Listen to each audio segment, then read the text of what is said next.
Добро дојдовте назад, почитувани гледачи, уште еднаш добро утро секое утро. Отвараме тема поврзана со здравјето и во комуникацијава што имав пред малку, темата е навистина алармантна и вреди да се отвори. Пак ќе му кажам добро утро на доктор Александар Блажевски од One Hospital Тетово. Добро ни дојдовте. Добро утро, добро ви најдов. Поздрав до вас и до гледачите на ОФТ. Ви благодарам. Почитувани гледачи, ќе зборуваме денеска за една тема која што воопшто не е за подценување, тоа е ракот на дебелото црево. Зошто ја отвараме оваа тема? Ја отвараме бидејќи месец март е месец кога се подигнува свеста за превенција од ракот на дебело црево. Меѓутоа не е само тоа. Каква е статистиката? Имаме ли некоја статистика за тоа што колку е честа оваа болест? Така, дебелото црево е дел од дигестивниот систем кај човекот, завршниот дел на дигестивниот систем, каде што представува резервар на фекалии, тоа што треба да се исфрли надвор од организмот. И баш тој дел од дигестивниот систем е често мета на карциномот, па така е многу чест и на светско ниво и на тука на Балканот и во Македонија. Тоа е на трето место на застапеност на карциноми, веднаш после карциномот на белите дробови, карциномот на дојка. Така да и те како е чест карцином кај населението, кај популацијата. Затоа треба да се обрне внимание и тоа внимание нас како општи лекари ни е должност да го насочиме кон превенцијата. Затоа што всушност најбитна е превенцијата за да не дојде до сите последици што може да ги даде од појава на оваа болест. Да, ќе зборуваме за превенцијата, меѓутоа еве за почеток од кои се симптомите? Јас кога барав податоци, овие фотографиите што може да ги видиме, сите луѓе некако се држат за стомакот. Дали тоа значи дека еден од симптомите се болки кои што би ги почувствувале? Какви се тие болки, бидејќи има едни да не испадне дека се преплашуваме на секоја една болка која што ќе ја почувствуваме, меѓутоа дали тоа значи дека кога ќе почувствуваме болка, добро е да појдеме на лекар. И каде е таа болка во суштина? Не секоја болка во абдоменот значи дека имаме карциномот дебело црево. Нормално. Тоа. Кои се симптомите? Симптомите кои што треба да ги препознае обичниот народ се најпрво појава на крв и слуз во изметот. Ќе кажат, ќе дојдат на доктор и ќе кажат јас докторе имав крв или слуз во изметот. Потоа тука се нередовно празнење. Значи нередовно празнење на цревата, промени во навики на празнењето. Значи пациентот ќе каже дека некогаш има течна столица, наредниот им е обстипација, нередовно празнење.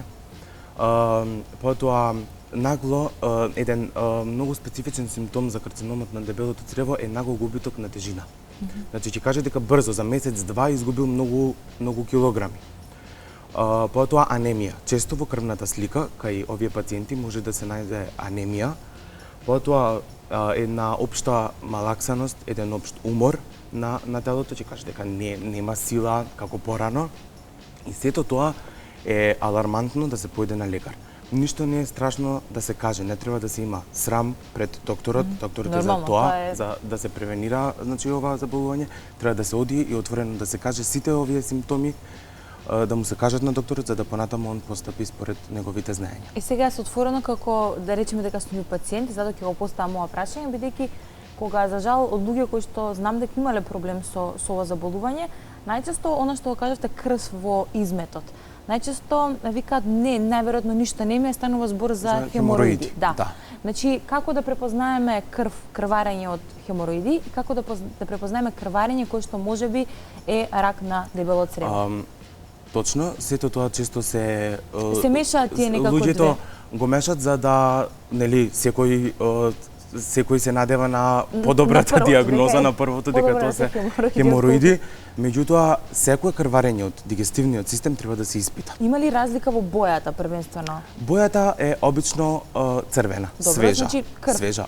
Темна боја е знак на крварење од горен дигестивен систем. Да, од горниот дигестивен систем, од желудникот најчесто. Добро. Така да обично е свежа таа крв. Обично е свежа што се наоѓа од светла, од долните партии на дигестивниот систем. Затоа има еден тест кој што ќе го кажеме понатаму, кој што општите лекари ги насочуваат во лаборатории за кои што се испитува дали тоа крварење од каде потекнува. И исто така и при екзаминација, односно при преглед. Значи при преглед докторот знае, се прави една метода наречена ректално туше, кое што открива дали се тоа хемороиди или е нарушување во внатрешноста на дебелото црево. Добро.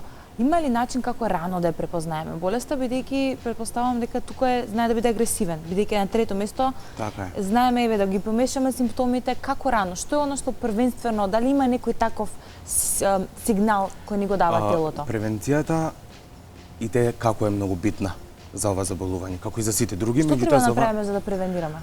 Храната прави- ли е значајна? ако зборуваме за ризик факторите на ова заболување, ризик факторите можеме да ги поделиме на наследни и на ризик фактори од околината. Кај наследните не дека нешто може многу да влијаеме, меѓутоа може да превенираме на време. А додека пак кај факторите од околината и то нездравиот начин на исхрана, не физичката неактивност, пушењето цигари, алкохол, дебелина, диабет и како влијаат врз развиток на карцином на дебелото црево. Како храната. Неправилната исхрана Дали тоа значи дека треба да се насочиме повеќе кон манџички, кон домашно подготвено? се што е здрав начин на исхрана и го намалува ризикот од појава на карциномот на дебелото црево. Сега, дебелото црево е обично резервар на тие фекали што треба да се исфрлат од организмот. Тука храната стои долго време, за разлика од другите партии на дигестивниот систем, каде што брзо транзитира храната, тука стои долго време. Што се случува? Неправилната начин на исхрана, пушењето и алкохолот, сите тие доведуваат до ослободување на едни слободни кислородни радикали кои што вршат оксидативен стрес, значи ги нарушуваат клетките на слузницата на дебелото црево, доведува до оштетување на генетскиот материјал внатре во самата клетка, кое што подоцна е знак за тоест подоцна е доаѓа до појава на овој карцином. Сега како ќе го превенираме? Да. Ќе го превенираме така што ќе имаме редовна физичка активност. Не значи тоа физичка активност да треба да се седи саат, 2-3 во теретани и некои, не знам, драстично големи, кузна какви вежби. Не. Доволно е 5 пати неделно по 30 минути едно пешачење. Тоа е многу му помагаме на телото и исто така за денешната тема, значи помагаме да го намалиме ризикот од појава на карцином. Редовниот начин на исхрана богата со растителни влакна, риба, намален внес на сувомеснати производи, на месо. Значи, не викам да не се внесува, меѓутоа може да се внесува во многу помала количина. Повеќе да биде тоа антиоксиданси, повеќе тоа да биде овошје, зеленчук, витамини, се со цел да го спречиме овој претходно што го објаснив, значи тој транзит на материите ќе оди побрзо, ќе се исфрли од дебелото црево и нема да дојде до оштетување на клетките и ќе го намалиме ризикот од појава на карцином. Има ли ризични групи? Например, ризични групи зборам возрастни групи или карциномот на дебелото црево се јавува можеби кај помладата генерација? Сега вие најдобро ги знаете, нели? Така, карциномот на дебелото црево најчесто се јавува кај постарата популација, популацијата над 50 години до 75 обично, тие се ризични групи, меѓутоа не значи дека не може да се јави и кај млади. Потоа, кои се ризични групи? Ризични групи се тие што имаат, ова што го кажавме, наследен фактор, историја во фамилијата за малигноми. Потоа, историја за други малигни заболувања во телото. Историја на полипоза на дебелото црево. Затоа тоа редовно треба да се отстрани, редовно треба да се испитуваме за да не дојде до појава на карцином, да дојдеме до таа фаза. Што порано, тоа подобро. Ја зголемуваме времето на преживување, лечењето е многу полесно, така да многу е битна превенцијата. Ете, тоа се генерално начините за превенција, меѓутоа се случува да не успееме да го превенираме, го диагностицираме. Што понатаму? Сега, за диагноза, тоа што го кажавме претходно, треба да почнеме да превенираме пред да ни се појават овие симптоми што претходно ги кажав. Спречи наместо да лечиш. Спречи место да лечиш е најдобро.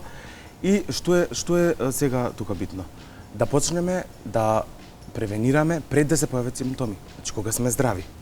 Како ќе го направиме тоа? Сите луѓе над 50 годишна возраст треба да направат тест на скриено крварење од дебелото црево. Или тој тест се вика ФОП тест, го правиме тука во државата, значи тоа го имаат сите матични лекари го прават. Се објаснува на пациентот како се земат примероци од фецес, се носат во специјални лаборатории кои што се одредени и таму они испитуваат дали има крварење кое што ние со голо око не можеме да го видиме, тогаш Меѓутоа може би да постои. Меѓутоа може би да постои. Ако е тестот негативен, тогаш се советува после 2 години да се повтори тестот, значи на секои 2 години да се повтори. Ако е тестот позитивен, веднаш се пристапува кон метода наречена колоноскопија. Колоноскопијата ја прават гастроентеролозите. Тука они, значи со таа метода ја гледаат слузницата на дебелото црево, ја визуелизираат и додоколку има некои полипи ги отстрануваат, за да исто така и тоа е дел од превенција, за да од тие полипи не се развие карцином. И потоа, доколку е диагностициран карцином, додека со биопсија преку колоноскопија се диагностицира дека има карцином, тогаш тоа е веќе работа на дигестивните хирурзи, понатаму се третира, они одлучуваат дали ќе се третира конзервативно или ќе се третира хируршки. Генерално ово што го кажете дека е на трето место е доволна причина за да не натераеве над 50 години доколку имаме да појдеме да го направиме тој преглед што на скриено крварење. Да, јас би сакала ако може да резимираме ево сето ово што го спомнавме како еден совет кој што вие како доктор ќе ви дојде нели пациент, сигурно го советувате, што би ги советувале нашите гледачи. Бидејќи доста гледачи се јавија денеска за кои што добија ваучери за преглед кај вас во вашата болница, па еве ајде да им упатиме некој совет плюс.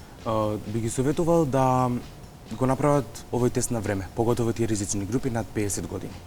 Да го сменат начинот на живот, исхраната, физичката активност, да не пушат цигари, намалување на конзумирање на алкохол, значи еден здрав начин на живот, еден избалансиран начин на живот и на исхрана и тек како ќе го намали овој ризик од појава на карцином на дебелото црево и исто така да редовно над 50 години да го прават овој тест, затоа што е воопшто неинвазивен, многу лесен за изработка, а многу спасува. Значи, ако имаме над 50 години, одиме кај нашиот матичен лекар, го замолуваме дека сакаме да го направиме овој тест за откривање на крварење, како беше? Скриено крварење во фецес. Да, ако е негативен, завршуваме тука, па правиме повторно за 2 години, а ако е позитивен, да. Ви благодарам многу за гостувањето, доктор Блажевски. Се надевам дека повторно ќе се видиме и дека нема да зборуваме за ракови и за слични работи, меѓутоа убаво е кога ја подигаме свеста, уште еднаш повторувам, месец март е месец кога се подигнува свеста за ракот на дебело црево. Зошто? Затоа што е трет најинвазивен канцер, за жал и кај нас во Македонија. Бели дробови, рак на дојка и рак на дебело црево. Ве молиме, еве упатувам уште еден апел, доколку имате над 50 години, појдете закажете преглед кај вашиот матичен лекар, ова нека бидете нашиот совет од нас до вас.